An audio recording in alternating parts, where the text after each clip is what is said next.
Alpha. Dr. Connell, the session before you sort of alluded to this, that we need to have forward-looking strategies, shifting from aid to growth partnerships. However, critics would argue that too much funding remains within international agencies and consultancies, yeah?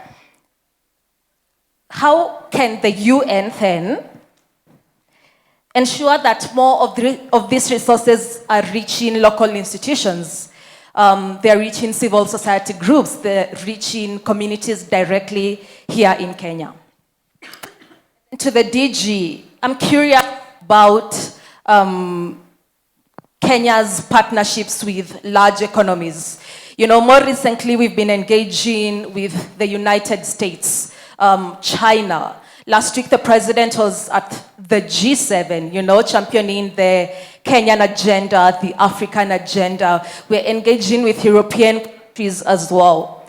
How does the government ensure that we have balancing relationships with all these countries while still protecting national interest? Thank you. Thank you. I think we'll come to the panel. There was a question around localization, public participation when it comes to this whole idea of co-creation. I don't know who would want to take that. Probably you, Deputy GG. Can I respond to all the questions that were fielded towards me? Certainly, yes, yes. Okay. Thank you very much. Well, I think the first is a comment by the lady behind there.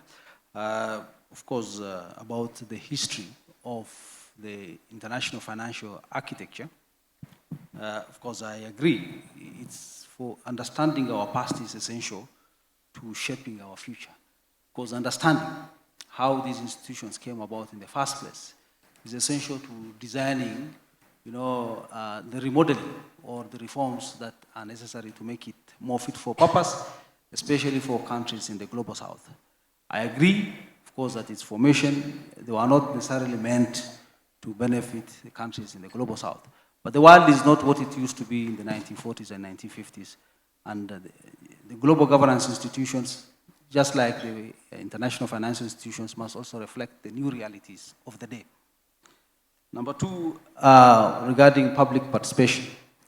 Public participation, I think, is an imperative in our constitution. So there are no two ways about it. But then, the threshold to what constitutes public participation, I think, has not been agreed upon, and discussions are ongoing. I know, even the passing of the Enabling Act, putting in place the affordable housing levy, was subjected to due process, both through Parliament, through public discussions. Of course, it's not in my place to measure whether the public participation that was conducted met the threshold, because I think there are no standards yet that have been agreed upon.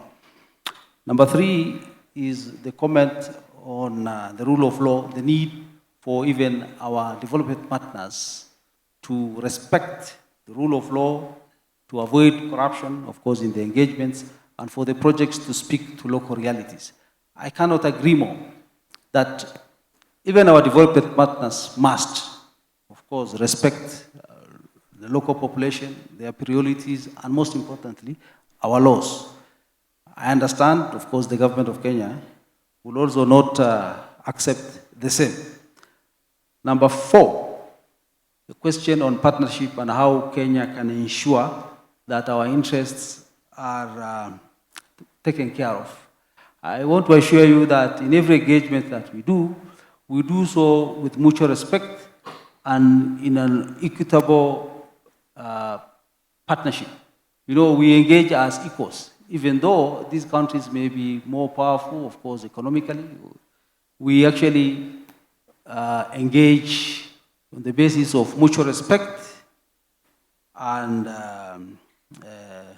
as partners. Okay? Well, the executive, of course, is also checked by the legislature.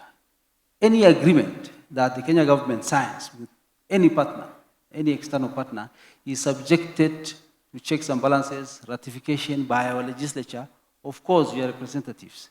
And by doing so, of course, I think there are enough safeguards that will ensure that the interest of the people of Kenya is secured.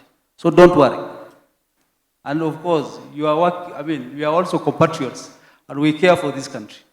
Thank you very much. Dr. Kunil? Thank you so much. Maybe a few things to reframe. In the cooperation, when we talk about cooperation, there's one element of it that's called aid. It's never been enough. Only a handful of countries met the 0.7% threshold, and it's getting less. And please, when you put it in proportion, remember that some countries spend 25% of their budgets on military spending. So that portion, which we call aid, was never enough, and it's going to be less now. In some instances, it wasn't efficient. In other instances, it had bad consequences. In my country, President Clinton apologized because he donated rice to Haiti, which killed the rice production. So that reality around aid, you're right, we've learned a lot from, including countries that are a recipient of that aid, and how they want it to flow to what, when, and where. The other important components of cooperation, which has to do with access to capital, fair access to trade, and so many other dimensions of the cooperation, need to be revisited so that it's much more effective to the circumstances we are in now.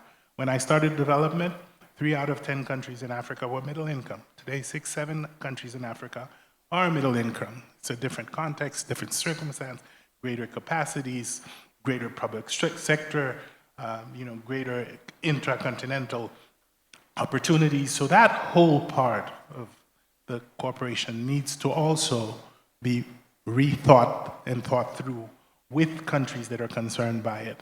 So these are the dimensions that you have to take one after the other to recalibrate and talk about what we're calling this second chance.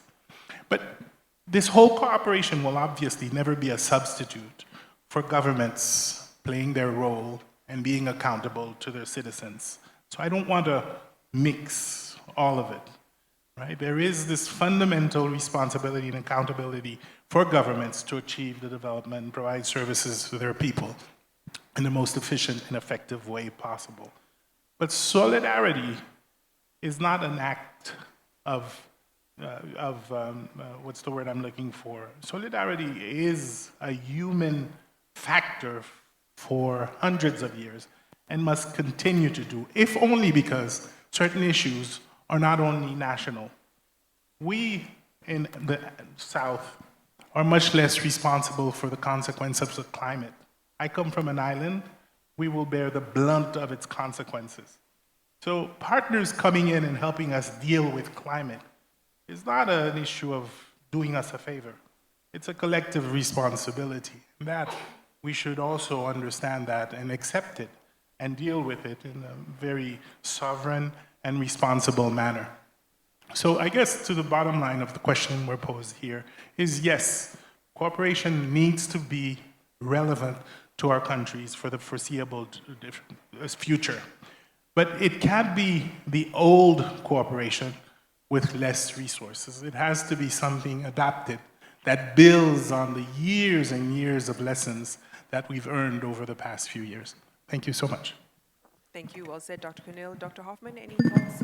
Maybe to all of the 3 questions, just a short answer. I think, like I said before, at the first Minister for International Cooperation in Germany said for every invested dollar, $2 will come back into our country. Of course, this was the time in the 60s, it was more or less exploitation. So this, I'm not saying this is good, but on the basis of everything is business, and business can only be run if you have profits.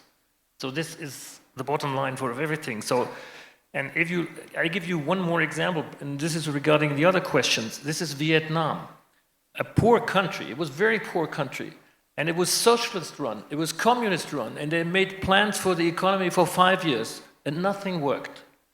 And then the government made a deal with the population and the private enterprise, saying, okay, you can run your private enterprise. We don't touch you. We don't touch you anymore. We leave you alone. And ever since then, and they also had trade agreements with the WTO and these kind of things. And ever since then, they have 6-8% growth every year. But this is a deal between the government and the economy. Just leave us alone. And this worked. Thank you, Chibet. Any further thoughts? Okay, fantastic. Let's give a round of applause to my panel. This was just the conversation opener. You cannot dismantle a system that's been in place since the 40s in 13 minutes, let alone 10 minutes from audience questions. So we simply were starting the conversation that hopefully would guide the rest of the deliberations for the rest of the day and into tomorrow. Thank you once again to all of my panelists. You may take your seats and hand